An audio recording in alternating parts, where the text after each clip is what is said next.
Ici Satou. Quand je suis occupée et que les petites tâches s'accumulent, je les oublie souvent et je me retrouve dans la précipitation. Maintenant, j'ai un truc qui me rappelle quoi faire, donc ça arrive rarement.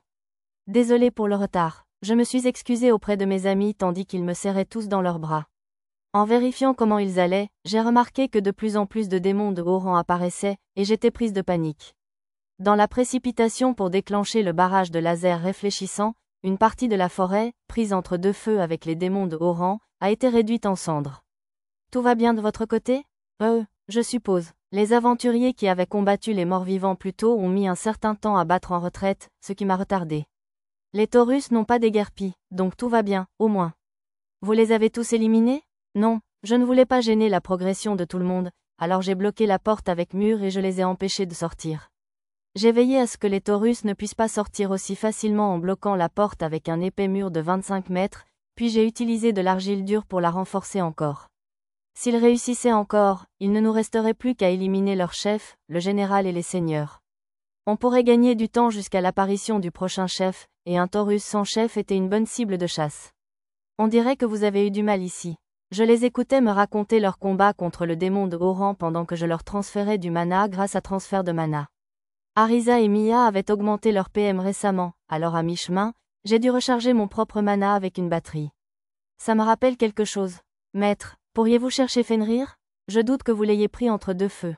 Tout va bien, j'ai envoyé un golem. C'était un golem léger, conçu à partir d'une théorie de la déesse Carion. Il n'amènerait pas la bête divine ici, mais il lui apporterait des potions de soins. Maître, la fonction forteresse a été mise à mal, je vous le déclare. Ah, vraiment? Êtes-vous blessé? Non, maître. Dois-je retirer mon armure pour que vous puissiez l'inspecter?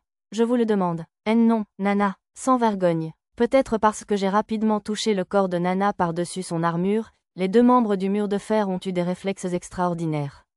J'ai pu voir sur l'écran de réalité augmentée que Nana n'était pas blessée, donc elle allait probablement bien.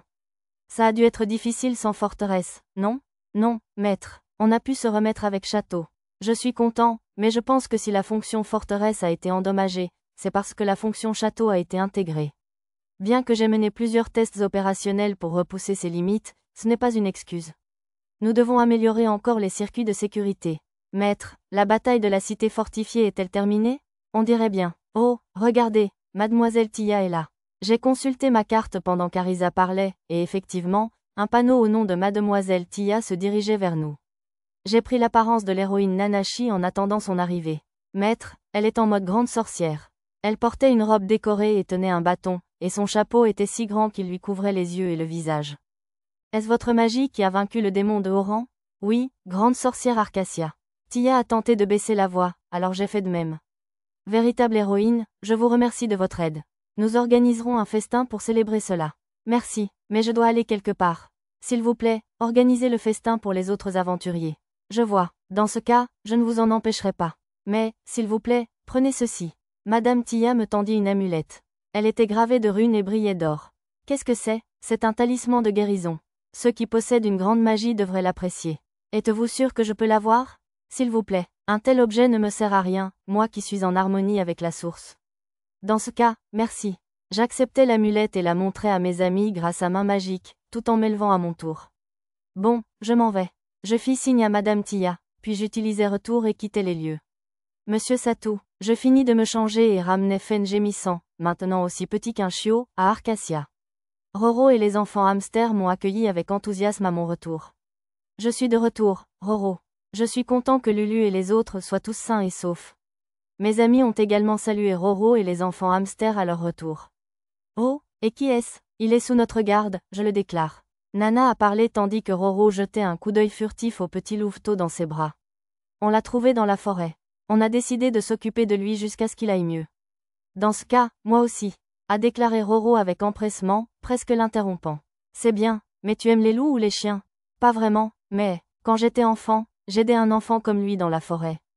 Comme je n'étais qu'une enfant à l'époque, j'ai fini par les laisser aux soins de Madame Tia en cours de route, dit Roro en caressant doucement la tête de Fen.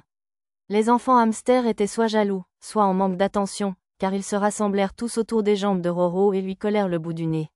Mais, le louveteau qu'elle avait aidé à l'époque était probablement Fen. Ce qui explique ses actions et le fait qu'il lui ait dit qu'il lui devait quelque chose. Oh, il est devenu si mignon.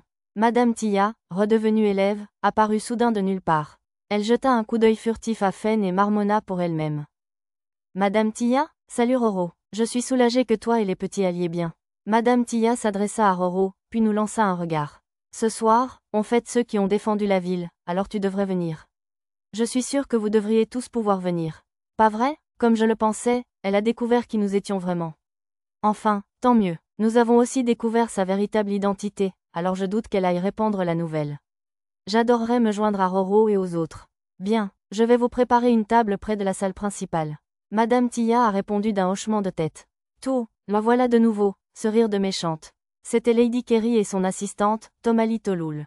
Tu es en sécurité, Roro. Kerry, tu t'inquiétais pour moi? Pas du tout, j'étais juste. Oui, je t'ai vu par hasard, alors j'ai pensé te faire l'honneur de ma présence. Voyant Lady Kerry paniquer, Arisa et Mia échangèrent un regard, marmonnant, elle est dans son arc tsundere, et, tellement cliché.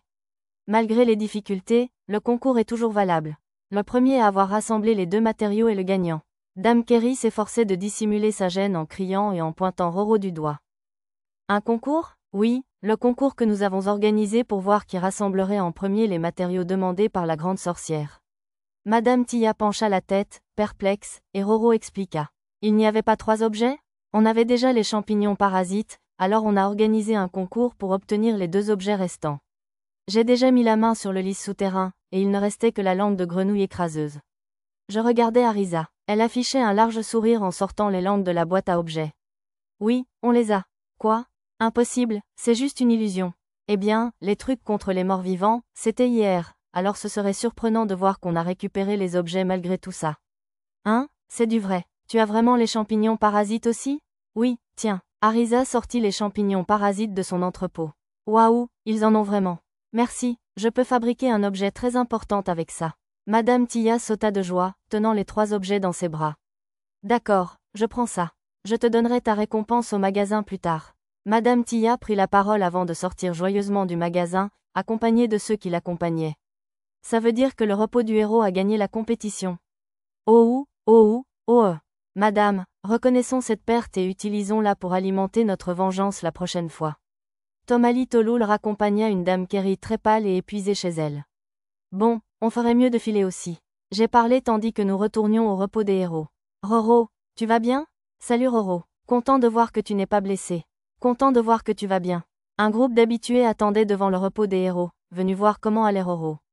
Elle est tellement aimée. Mademoiselle Nona, et tous les autres. Vous êtes tous indemnes? Oh, je me blesse tout le temps, mais les médicaments du repos des héros me sauvent à chaque fois. Pareil, sans ces médicaments, je finirais comme les autres, incapable même de quitter mon lit. Content que ça vous aide tous. Nous avons ouvert les portes du repos des héros aux habitués qui voulaient refaire leurs provisions, nous étions occupés jusqu'au soir. Évidemment, nous n'avons pas fait travailler mes amis, pas après les combats qu'ils avaient dû endurer, alors je les ai forcés à se reposer.